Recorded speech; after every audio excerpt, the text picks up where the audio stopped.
nice to be here. It's not actually the first time I'm in Madrid, but maybe it's the first time I meet like the Spanish press. So I'm here to talk about a small place. This is where it all started. This is where we come from. IKEA, gigantic company, 200,000 employees. That's big, isn't it? 900 million customers. But we all come from a very small place called Engman. That's 10,000 inhabitants.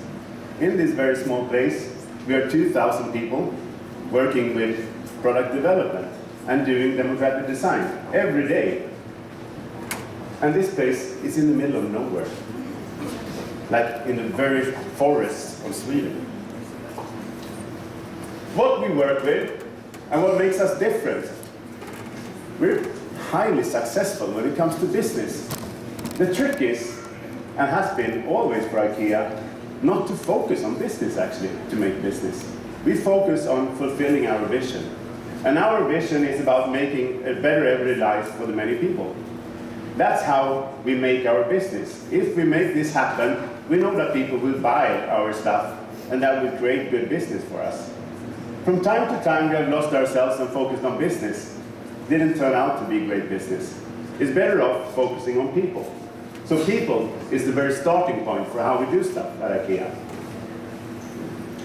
And talking about design, for me, it's always been important to say that, you know, when you look upon magazines and the stories around design, it's always about things. But great design is not about making things. It's about making things better in the world. That's why we do design. You could do that through things, but things as such is not the most important part. So let's use design for the greater good. And the way that we do it is through democratic design. And democratic design, it has two stories to it. One thing is about democracy, of course.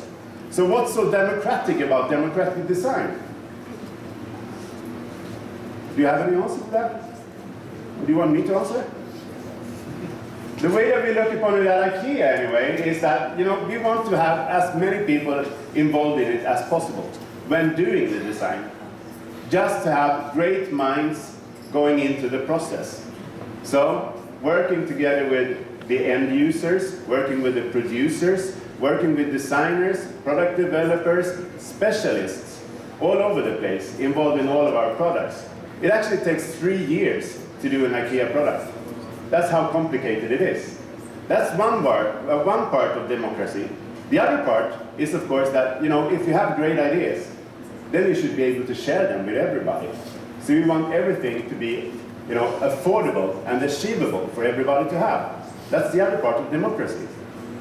Then we have design, the other part of democratic design. We have set up some principles to do design at IKEA, and you heard Tolga talk about them before. And it's 5 of them. We talk about form, function, quality, sustainability, and low price. And all 5 in all products we do. That's the hard part, not just doing one. And I was thinking of taking an example. And it's this, you know, it doesn't look like much. It's actually one of our biggest sellers. It's a water carafe in the 365 Plus series. It took us 3 years to do this silly, simple thing. And what's great about it then? If you talk about form, let's talk about form first. Why does it look like it looks like? Yeah, we're a Scandinavian company, so for us, working with design, we mostly start with the function first and let the function lead the way for the actual form. And this is the case with this one.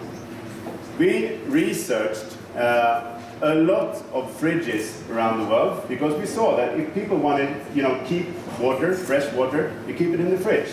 Where do you keep it in the fridge? You keep it in the door.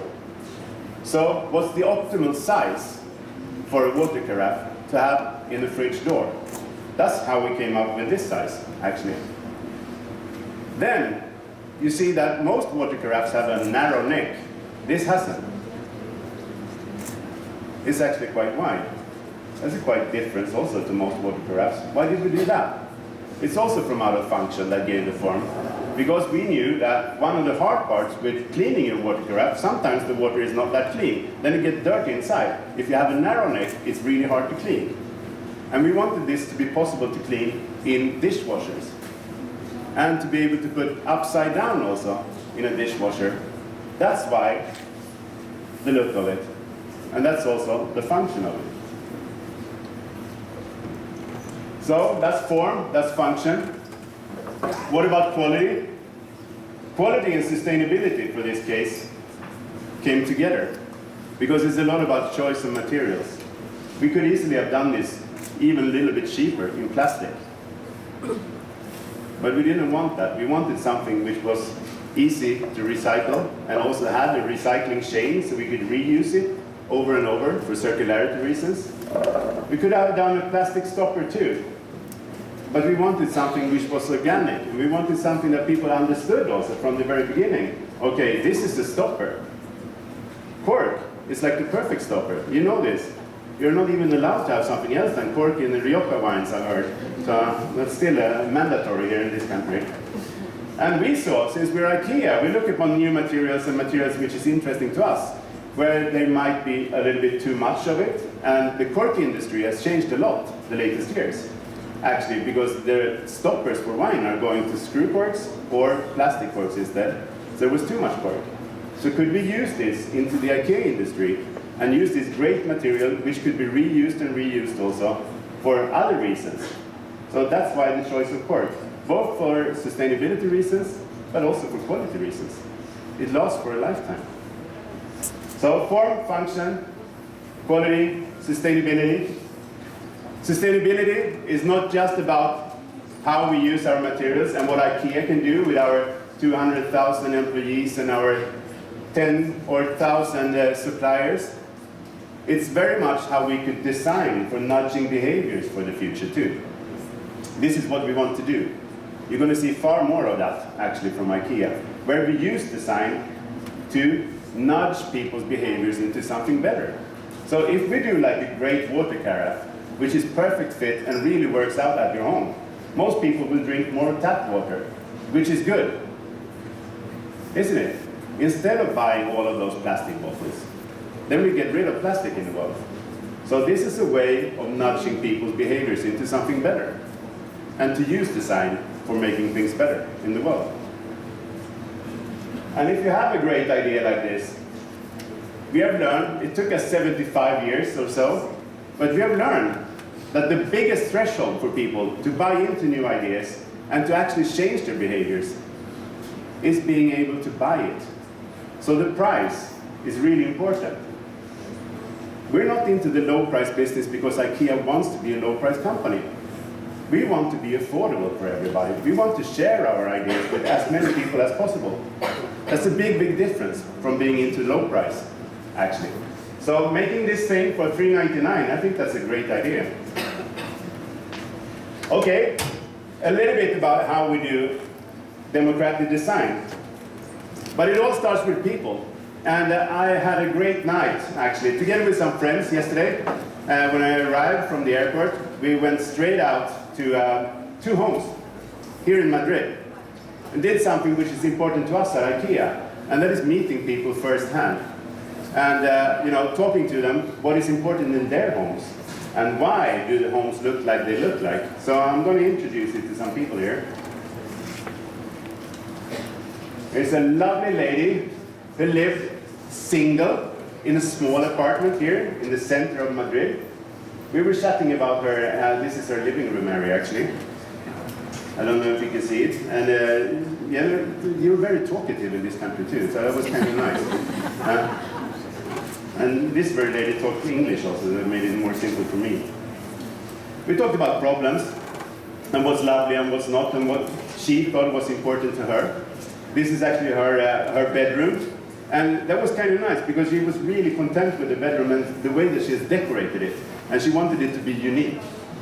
And she had this piece in the corner. I thought, was that the place where she was dressing up behind? If she had friends around or something? No, it was actually, a way to hide her cleaning equipment, because that was the only place where she could manage to find a place for it.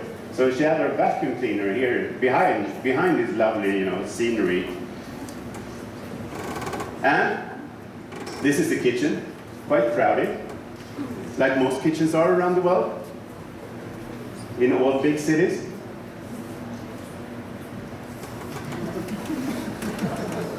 This is her not so new microwave.